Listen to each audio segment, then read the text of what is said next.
but nothing ever stays the same.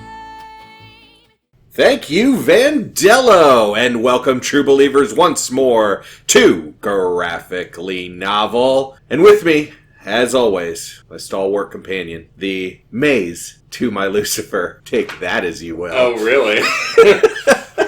It's fair. We have our limited edition host. It's me, Jennifer! Yay! And today we will be discussing the show and the graphic novel of Lucifer, one that I know Jenn is extremely excited about. Before we get into Lucifer and I'm going to go with the pros and cons because I'm definitely going to be the odd man out in this discussion. One of the things I noticed listening through the other episodes is when you and I did our first episode, we talked about our first experience with comic books. And actually, this is a great episode to do that on because my first experience, aside from Archie comics in the grocery store growing up, was with Sandman. Excellent. Neil Gaiman was my first foray into the quote-unquote adult world of comics. I greatly appreciated reading Lucifer as well. So, to give a little background on that, Lucifer is kind of our backdoor episode to talk about one of Jenn and I's. And I don't, Bear, have you read Sandman? I have not actually read Sandman yet, but we'll get to that in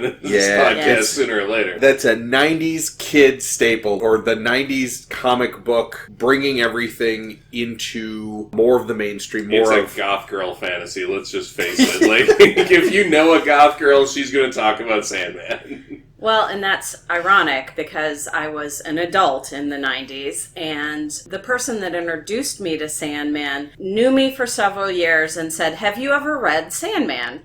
And I said, "No, what is Sandman?" And he explained it to me, and he's like, "I really think it would resonate with you. Just knowing you and what your aesthetic is," he said, "I think that you would really like this." And so when I read Sandman, I read it by issue. He loaned me his long boxes of the individual issues. Oof. 1 through 60. Wow. And, 1 through 72. And they were all bagged and boarded. Oh, bagged and boarded. So wow. it was this kind is of a process. It was a process, but I think that it was reverent, you know? It was almost like a religious thing. And so thing. this was your first experience in comics, completely. Is everything's bagged and boarded. Yes. Like, you didn't even have the fun of like, oh my god, it just came in the mail, open it up right now. Yeah, no. So very spiritual experience. Was it like gloves and like... No, not that bad. Not that bad. Checking. I offered to teach you about comics in the 3rd grade, but oh no, you wanted to play Little League instead.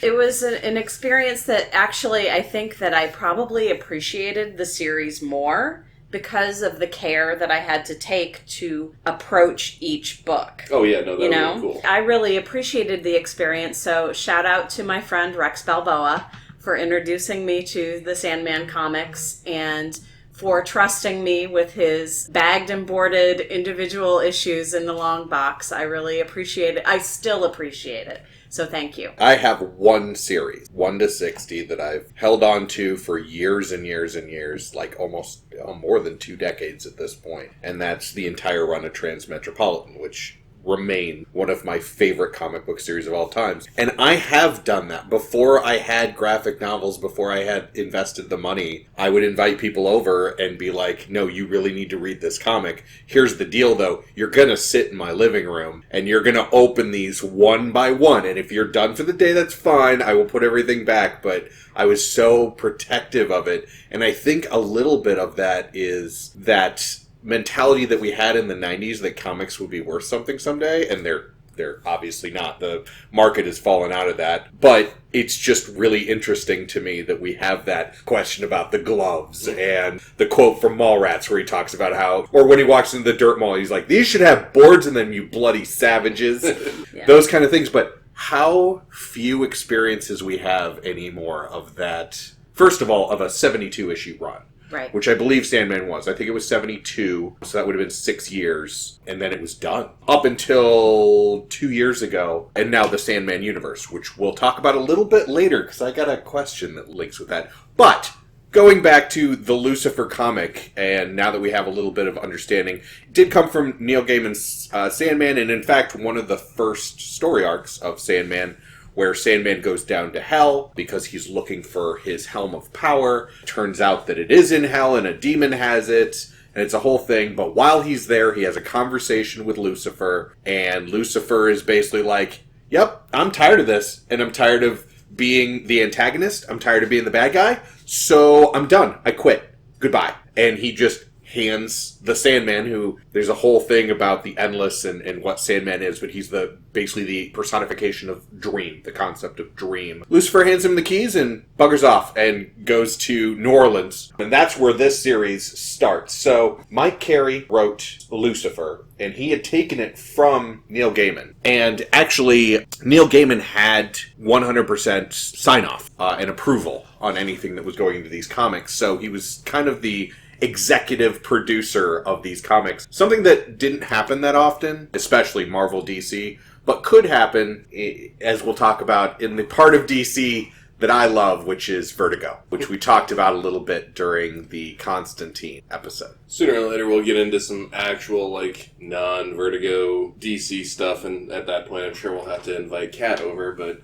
Yeah, we have some guests coming up in Season 2. Coming back to Lucifer, let's talk about introductions to the series. Jen, you and I pretty much are going to have the same story on that, because we started watching it together. Obviously, there was the announcement that Fox was going to do a Lucifer series. There was the expected freak out by all sorts of fangirl squealing. Well, there was fangirl squealing, but on the opposite end, there was a bunch of conservative groups that obviously do not want to show about the devil as a sympathetic character. Exactly. Yeah. A show that celebrates the devil as being the main character of a TV show. Given my experience with Gaiman, I was so excited for this show. And actually, we should note, Gaiman also is an executive producer on this show. So the entire way, he's been involved. So, Bear, you hadn't watched the series at all, hadn't read the comic. Let's go from ground zero with you. Alright, so me normally being a TV and movies guy, this was one that wasn't really even on my radar. You were the one that was like, hey, you should really watch this series, and I watched the first episode here at your place. And the first episode was alright. On my own time, I'm going to go back and actually go through the whole thing. Good thing was, I sat down, opened up my Netflix account, and watched the trailer. The trailer looks really awesome. Yeah, I'm going to dig into this. It was the trailer for 4th season. It was the trailer for 4th season. Yeah. And let me tell you something. When you recap the first 4 seasons, this series looks great. If you actually just watched the first season, I really wasn't impressed with it. No, it does suffer from the first season slump. Some of the best shows do. Yeah, there's a whole lot of lack of momentum. There's some really great parts. There's some really fun tie-ins. If you've read the Preacher graphic novel or comics, there's some fun tie-ins to what happens when angels and demons get together. Right. Which is a little bit entertaining. I could go on a tirade, and I actually have the better part of a tirade written down in my notes about why I was not a fan of this series. See, and I think we're on the opposite end. It's a fun series. It's not a good series. Right. And I think that after most shows end, we look at each other and say, that was better than it had any right to be, because it's not a critically acclaimed series. Yeah. But it's for what it is, it's really well done. It's better than it should be. The acting is really good. Right. The script is alright. The special effects are actually really good for the generic Netflix TV series. Most of the stuff about this series is pretty good. There's just... You gotta get over the premise. This is a show and a comic book about the devil. It's Neil Gaiman. Let's drop the explicit tag on this. Alright. The premise is fucking ridiculous. Yes. The comic, the characters are well built. You expect that from Neil Gaiman. Yes. His characters, even the least of his characters, has more fleshing out than so many other stories. I'll give you that. There's tons of character development for all of the characters throughout even the first season. I think the thing that really carries it is the actors that are cast in those roles are spot on. Those characters, you know what those characters are going to do. Well, the entire show yeah. was built around Tom Allen. Yeah. The entire show was built around a guy that could not play the piano when the show started. By season 2, had taught himself to play piano. Oh, I didn't know that. That's fantastic. I'm just going to throw some stuff out there. One of the things that I appreciated about the show versus the comic, more people of color. This is true. I will totally give you that. I really like Amenadiel as a black man. Amenadiel as a black man is amazing. He does a really great job. He really pulls off that whole angry angel, wrath of God thing. He does it amazingly well. And this is not really a spoiler, but he just has that presence about him. Of course I'm better than you. Of course I'm above you. Of course I'm above you. Of course I'm an angel. That actor is fantastic for that role. And I can't imagine from the part of the comic where Amenadiel is first introduced, it was so flat for me. Well, but that's the thing. And that's the difference, again, Yeah. in your TV show versus especially your Sandman universe. Right. Neil Gaiman, all the angels are flat. Right. All the angels are flat and monochrome. Yes. And they kind of should be. They have to be. Yeah. Right. Because Right. they don't have choice. They don't have souls. They don't. We're very much going with that concept of angel. And so Lucifer is the exception because when he fell, he also developed his own destiny. That actually is more of a subject in the show than it is in the comic. It isn't, because I see it as he's a rebel, and so he's broken out of kind of that monochrome, static mold that the other angels are in. But in both the show and the comic, get that his tone, that slightly bored, sarcastic, reluctant tone. Yeah. And it's only when something finally is interesting to him where he sort of pulls out of that. He's got that specific that just kind tone. of woke up that, oh, this... Of course you can't understand that, because I could explain it to you, but I don't want to. Yeah. But where I was going with that was, in the show, way more than the comic, he questions a lot more of, is this actually my choice? Right. Or has God dictated that this is the direction that I have to go in? And I actually found that detail more interesting in the show. Right. Than I did in the comic. Well, or I would have loved it in the comic, but... Right. And that was something I wanted to point out, is the show deals with more quote-unquote reality, more stuff on Earth, more about the humans. It's a more Earth-based story rather than behind the scenes, talking to demons, talking to angels. The graphic novel is... That's all it is. Literally, it is such a long game that you have trouble remembering where the game started by the time you realize what the nail in the coffin is going to be at the end of the novel. You're just like, wait, where did we start from? Right. And then to pit that versus the wannabe police procedural that the show is, it's a night and day difference. But there's where I was saying, you have to accept fucking premise. Because this is true. When you're explaining it to somebody, you're like, okay, so... It's a police procedural in Los Angeles where the main detective is a hot chick who has a little girl and works with her ex-husband, and her partner is the devil. Yeah, pitch that. Somebody did. Somebody Somebody did that, and somebody else was drunk enough to say, let's do it. However, if you look at the police procedural aspect of the show, Lucifer working with the detective on the TV show is teaching him how to learn about what's going on in his world, in his reality. Because before, he was just like, oh, it's Dad, I can't do anything. And now, he's investigating. Now, he's looking into things. Now, he's seeing past what he just took as, this is what it is. Which is a cool character growth thing for the show. Right. In the graphic novel, he already knew how to do that kind of stuff. I have these things I'm going to go do. He was already smart enough to be able to work his way through that, past that, however you want to figure it. To me, there was something more compelling about, he's got a plan, because he's the devil. He should have a plan. He left because he had a plan to do something else. Whereas, in the series, he's just done with what he was doing, and now he's a dude, and he's just trying to learn how to be a human. Well, I see it as he had a plan, and his plan was he was done being used on the show. He was done being used, and he wanted to control his destiny, but he didn't know how to do that because all of his life he has been an angel, even though he was a fallen angel. And so it's sort of his learning how to be independent, but also realizing maybe why God loves humans so much. He's starting to understand why they're so important, why humanity is important. Why he hosted a rebellion, what the other side was for his rebellion. Because the other angels are, God said this and that's my reason. Right. They don't even like humanity. And then Lucifer rebelled because God was placing humans above angels and then was cast down. Now, Oh, trust me, I was raised Catholic. Oh, I I- understand the whole story. the entirety of the show is Lucifer loving humanity. Because even in the first But episode... learning to love humanity. Even in the first episode, the only reason he gets involved is somebody messes with one of his. Right. So he had already established that. Well, he selects people. Right. He is learning through Chloe's eyes that not just the people he encounters and loves personally are important. He's learning that humanity is important. Today I learned I need a Chloe. I don't know. I very much subscribe to the monkey sphere. There's a long list of things that stick out right off the top that is like, these are the reasons why I just... Couldn't get into it. Yeah.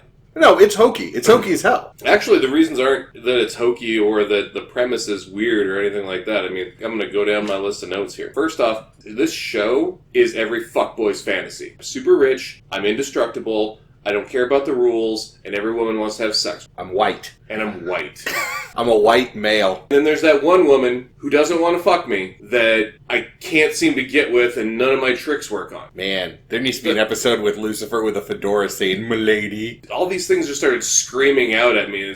This is a fuckboy's dream is what this episode is, or what this whole series is. I mean, you're not wrong. That's my biggest problem with it. Why I hate the series. That's why maybe I'll try a season 2 just if I get time, but probably not. I am not going to dig further into the series, really. So this is the opposite of the keep reading question. Right. And I think that there are some episodes that I could show you that might change your mind a little. I don't expect it would change a lot because there are episodes where he gets everything he wants, quote unquote, and he doesn't want it. He finds out that that's not exactly what he wants. So Sure. Yeah. But every other stereotypical dude out there that's, oh, this is the thing that I want to be able to sleep with every woman ever, and no, maybe I don't. Maybe I just want that one girl that I've been chasing this whole time that has turned me down all the time. And I do like the concept of the devil getting friend zoned. Yeah. That's entertaining, yes. When you consider the character that is involved, that it is the devil, and that it just doesn't work, yeah, that's kind of entertaining. But when you take a step back and look at the bigger picture, I'm just like, really? Is this where we're going?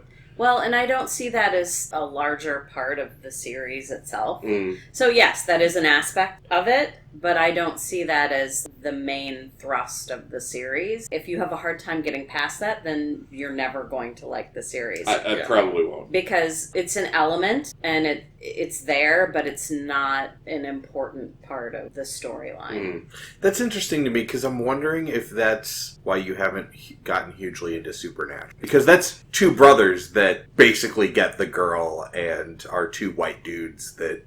I mean, they get the shit kicked out of them a lot, but at the same time, There's been so many people that have said, you need to watch Supernatural, and I started watching it, and at the time that I was watching it, there was a lot of other stuff going on, I got distracted, and I just haven't gotten back to it. Okay. So it's entirely possible that I might enjoy the series. I'm not saying one way or the other that there's any part of Supernatural that I don't like, mainly because I don't really have any experience with it. I think I've only watched like 2 or 3 episodes. Yeah, well, flying the geek flag, Supernatural is pretty much a Mortals Hunters World of Darkness show. Yeah, so and I get that, yeah. that they get way over their heads. And from what I also understand, it's also leverage, but in a fantasy world. Leverage kept getting more and more over the top. Yes. Yeah. Yes. A lot of those shows have an escalation curve. And Supernatural is very much an example of it. But even from what I understand, Supernatural sets the bar for escalation curve. Yes. But what we're talking about with Lucifer, same thing though. Because first season, as we've discovered, and I'm not going to get into spoilers, it does get more and more. You're dealing with celestial, then you're dealing with the conflict between heaven and hell. At some point, you're dealing with otherworldly, like it stacks. Supernatural's just had so many years, and the curve went so quick because it was only supposed to be 5 seasons and done, and now it's 15 is where it will end. Yeah, we're pushing like NCIS levels of Right. ridiculousness here. Right. Some of the best shows kind of did that. Name 2. Smallville? Really? Yeah, I'll go with Smallville. Okay, I've never seen it, but I also wouldn't say it's one of the best shows. Well, okay. Right? That's where I was going. The West Wing? West Wing still only had, what? 7. 7 seasons. Yeah. Right, but the escalation curve is what I'm talking about. I thought we were talking about we're into a dozen plus seasons and going, wait a minute. Family Guy, you have to get so shocking at this point. South Park, all of those kind of... Yeah, and there's stuff like that cartoon shows that have been around, like Simpsons, Family Guy. Futurama South even Park. got to that point towards the end. Stuff that's been around long enough that it's been around since before I was able to drink. There's some of our listeners out, I've known about this show since I was born. Still in the cradle. Right. The first show I remember was from season 10.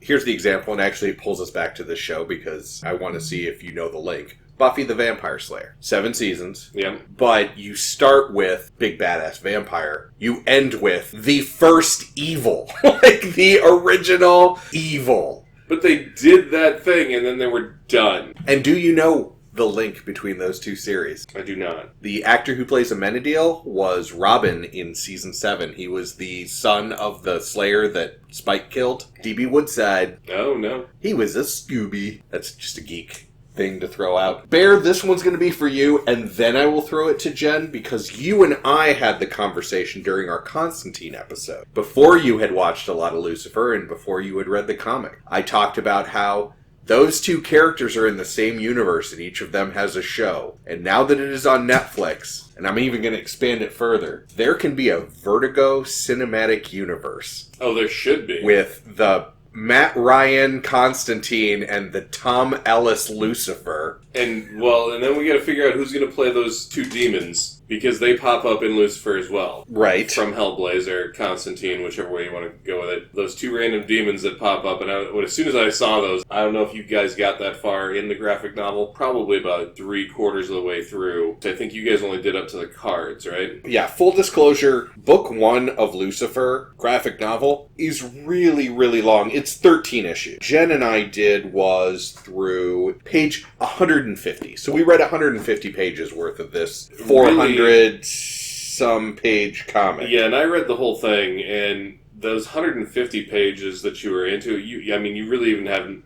scratched the surface. I have read it before. I was refreshing myself, but yeah. You don't even have all of the cards in your hand to figure out anything close to the plot that Lucifer's trying to put together. Right. Like, this is the ultimate long game. It is a very, very slow burn, but that's also what Sandman. There were revelations from the first issue that you don't really understand until the week. Right. And that's actually something I wanted to point out. In the graphic novel, Amenadiel comes to Lucifer and says, God needs you to do this thing. And Lucifer's like, fine, I'll do it. Just give me something. And in the TV show, Amenadiel comes to Lucifer and says, God needs you to do this thing. And Lucifer says, fuck right off. They are also different things that he's asked. Right. It's true. Yes. It's true. Because in the show, it's, you need to go back to hell. Right. And you need to take over your old job. Right. And he says, go fuck yourself. Right. In the graphic novel, it's very much about the otherworldly. Yes. It's about the realms of heaven and hell and other gods and what have you. And the show does a great job of making it difficult to tell if what's going on is being influenced by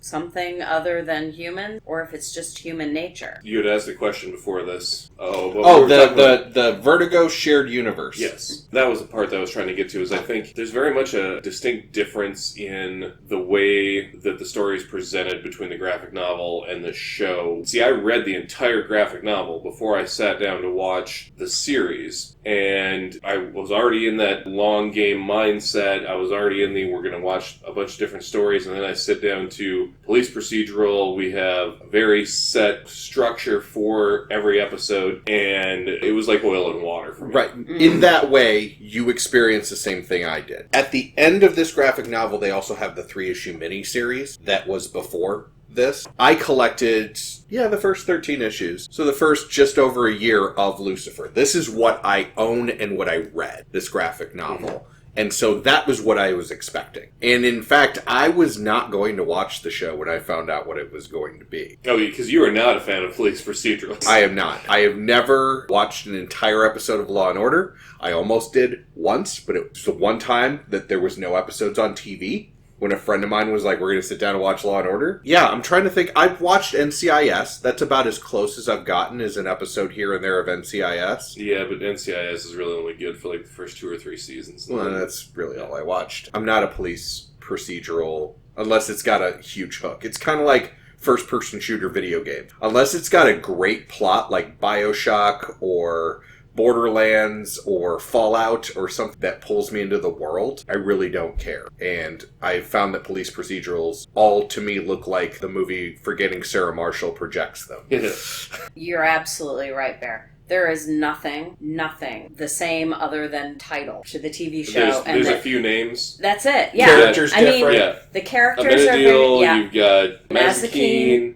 Yeah. And that's about it. Yeah. So here's what I found out. In this, Vertigo's being canceled. In DC right now, what is called the Sandman universe that they're creating in DC that involves House of Whispers, The Dreaming, and Books of Magic, which The Dreaming and Books of Magic were things before in the 90s. Books of Magic actually is really interesting to read if you are a fan of Harry Potter, because it predated Harry Potter, and it was also another Neil Gaiman thing. So Neil Gaiman's gone on record as saying, no, I've talked with JK, and it's a whole thing, but it's just kind of a similarity. But the fourth one in this series is where they reboot Lucifer into the Sandman universe. And Dan is his partner in that comic series. It's not Chloe. Detective Douche is his partner. And I haven't picked up the comic yet, which is why we're not reviewing it. But there is a more modern take that we haven't gone over because it's actually not available on graphic novel yet. We compared this to the old one. I would say likely the new one will be a more modern, which we'll get into later. I have an issue between 90s comics and today, but I actually want to stop you there when you keep saying more modern. There is a part in the cards section of this that we were reading that felt all too modern and all too real. You're talking about the white supremacists. I am talking about the white supremacists. Yes. And reading that, really, it saddened me that that is even more prominent today. How many years later? Why are we the mid-90s Germany now? Right.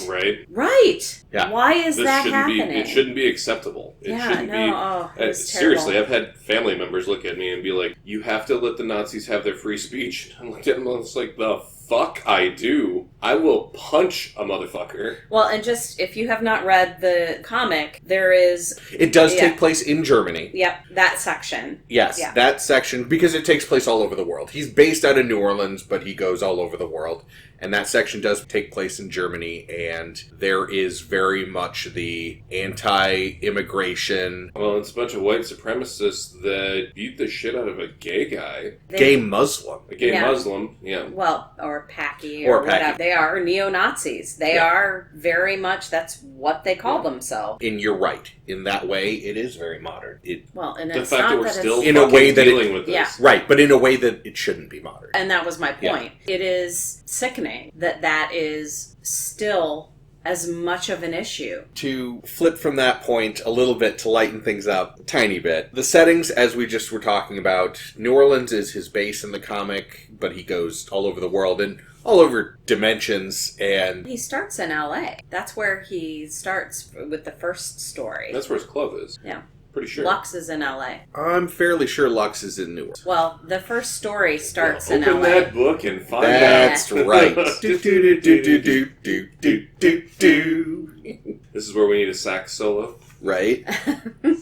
Where's my kazoo? Oh, no, okay, so the first few pages are the 3-part miniseries. But you are correct, Los Angeles, California. I am incorrect. I always thought it was New Orleans. All Now, right. don't get me wrong, Nolans is a great place for this whole thing to start off with, but that Okay. was one thing they kept the same in the series. And they also reference Hollywood.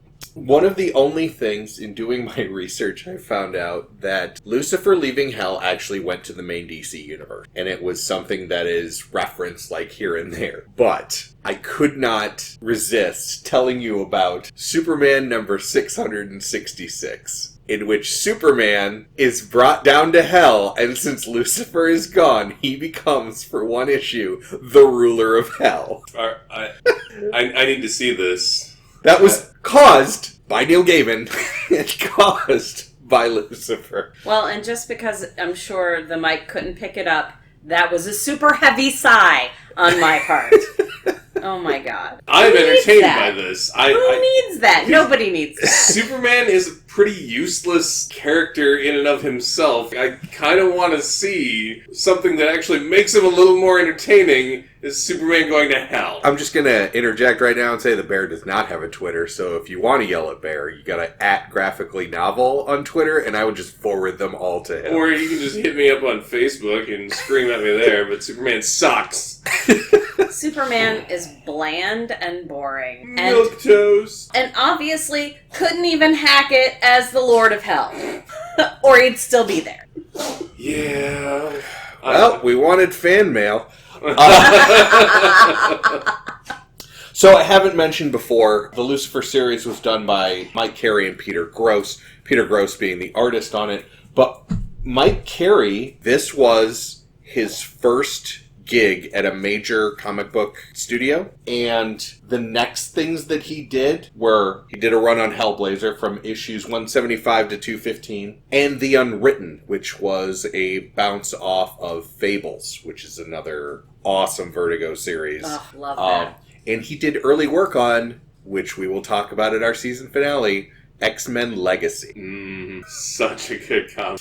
The earlier versions of X-Men Legacy, which we'll talk about. It was a normal X-Men comic before it was the Legion comic. The ones that you read were not Mike Carey X-Men comic. But Lucifer was his first major label run, and he wrote the entire thing, beginning to The end. comic references the Endless peripherally, Right. but they are actually mentioned in the comic. Right. And- As I point right above me to the picture of the Endless that is in our living room. And on the other side of that wall is Your statue case. My collection of the Endless. At first, when I was reading it, I was like, oh, the show, that would be so great if they brought in the Endless to the show. But it really doesn't fit that universe. It's not suited to the Endless showing up. I mean, if it did, it would take a completely different turn, and you might like it.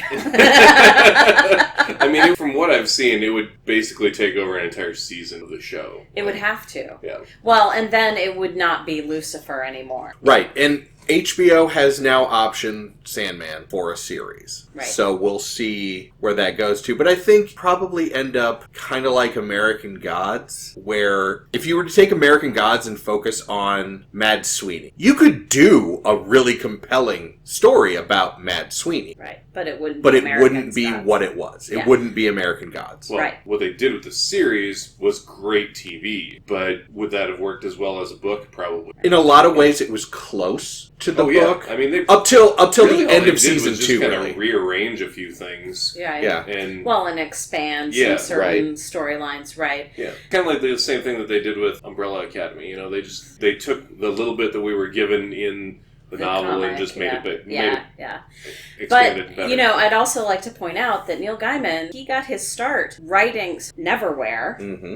was a British television series, and it became very popular, so Gaiman wrote the novel based on the TV show. I thought it was the other And way. he was a screenplay writer on the TV show, but he wrote that novel based on the TV show. So he knows how to make that work. Mm-hmm. He knows how to make a novel work as a TV show or a movie, probably, I would guess. I mean, TV show would be easier. Stardust. because anything that he's tied to, I think, is suited for both print and film. I really like the guy, so...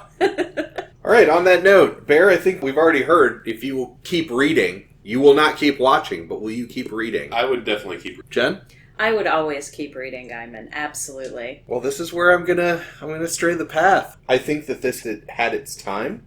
I think that I enjoyed it. I think that while this is Gaiman's world, it's missing some of the Gaiman pieces for me. But if you want this type of story, somebody running between heaven and hell, I would actually recommend Joseph Michael Linsner's Dawn, which is about a goddess that isn't from heaven or hell, so she is the agent that heaven and hell go to if they need communication done. And the first one is about how God summons her and says, I want you to go to hell and I want you to get Lucifer's halo. I gave it to him. It was a gift. I want it back. And really interesting story. Seems awfully petty. Well, yes, they're both petty. Everyone's petty. Everyone's petty. It's not a great view of religious doctrine, but I would recommend that above this. I think it's more relatable. They came around about the same time, but I think that Dawn has held more. Lucifer is great. Sandman is great. I can't imagine somebody reading Sandman now and being as captivated with it as we were when we first read it. It's a long game, and you have to have that mentality of the long game, and graphic novels just really don't do that anymore. Not to say that nobody would like it.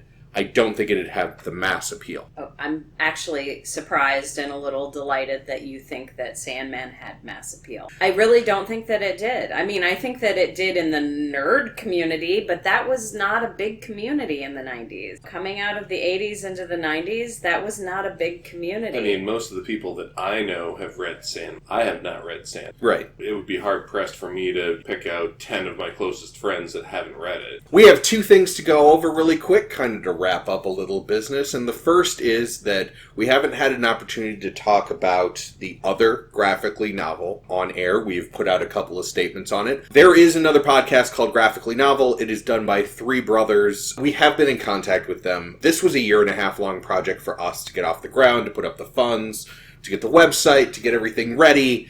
And in that time, the other graphically novel started actually in late May. We have talked to them. We're having bouncing emails back and forth, and we're both fine with there being two graphically novels. The internet is large enough for both of us. I would encourage you to listen to them because they don't do what we do. What they do is they take a graphic novel that each week one of them chooses. They Skype together, they go through and they talk about what the good things in the comic were, what the best panel was, what it's about, and why you should read it. And they're extremely entertaining. They have what may be my favorite ranking system, which is the Batman ranking system, which goes from Bale down to Kilmer. Then they say what they would rank the comic. It's really good. Where does Affleck fit in that scale? I think Affleck's towards the bottom. I think he is higher than they thought he would be. He should be. Affleck was actually a decent Batman. The other thing that I want to say is this is the first episode of October. It is the spoopy season. It is our favorite season of the year. It's my time!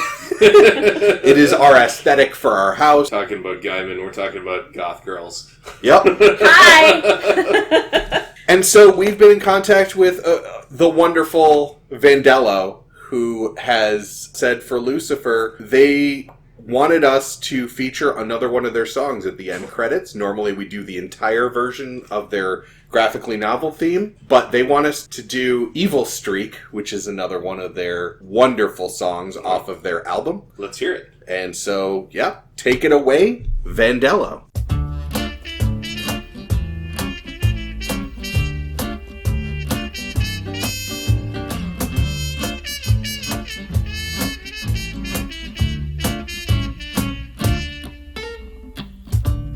Perfect little Principessa, sweet as can be. Leaning up against the perfume case, sampling the Givenchy. Oh, it would be so easy. Oh, no one would know if I slipped one into my bag, but I won't. Strolling down the grocery aisle, and far as I can see, rows and rows of shiny bottles beckoning to me. Oh, all it would take would be one sweep of my hand, and they would all come crashing down. Would it be so bad? Everybody's got an evil. Everybody's got an evil, evil streak. Evil. Everybody's got an evil, evil streak. Working at my 9 to 5, I watch my brand new boss pull his shiny Maserati into my parking spot. Well, I got some keys of my own. Oh yes, two can play this game. is in your silver paint. It would be a shame. Everybody's got an evil. Everybody's got an evil, evil streak. Evil. Everybody's got an evil, evil streak.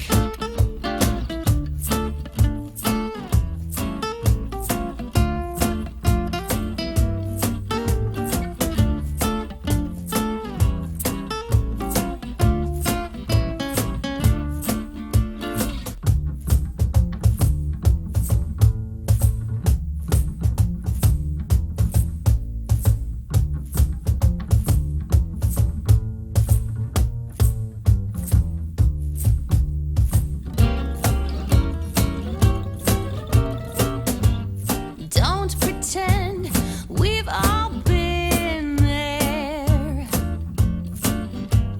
Tell the truth, you've got one too.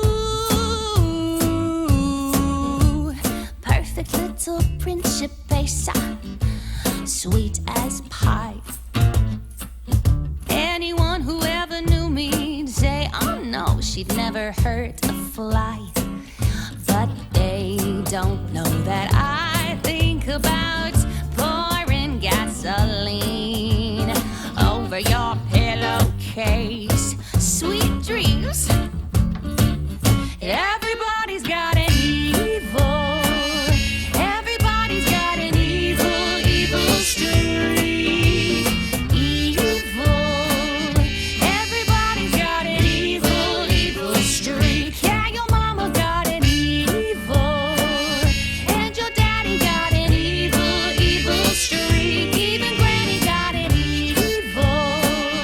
Everybody's got an evil, evil streak.